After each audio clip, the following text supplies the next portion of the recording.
The North-South Commuter Railway Project is a 148-kilometer railway that will connect Metro Manila, Region 3, and Region 4.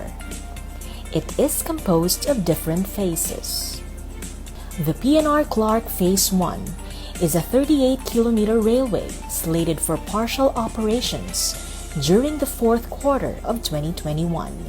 It aims to reduce travel time between Manila and Bulacan from 1 hour and 30 minutes to just 35 minutes. The PNR Clark Phase 2 is a 54-kilometer railway targeted to be partially operable by the second quarter of 2023. It aims to reduce travel time between Malolos and Clark from 1 hour and 30 minutes to merely 35 minutes. The PNR Calamba is a 56-kilometer railway line. Its partial operations is targeted by the second quarter of 2025.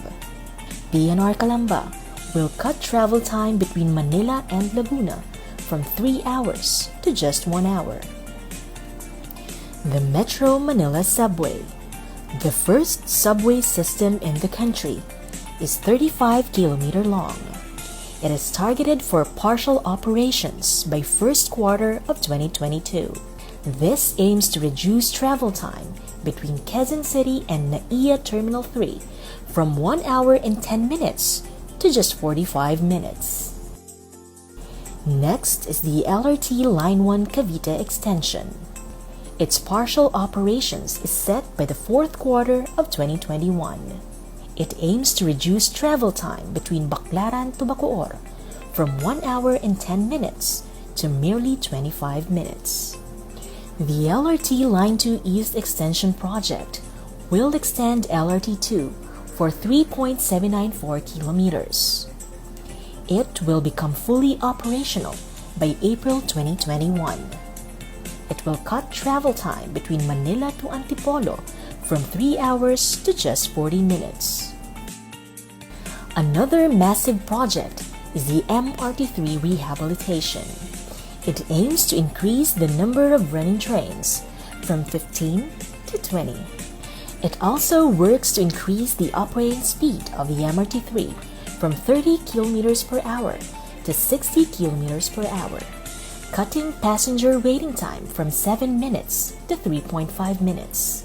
It will be completed in July 2021. Our Japanese partner has been lending support to the Philippine Railways Institute, or PRI, which was established by virtue of Executive Order No. 96 on November 21, 2019. The PRI expects its train simulators to be delivered during the first quarter of 2022.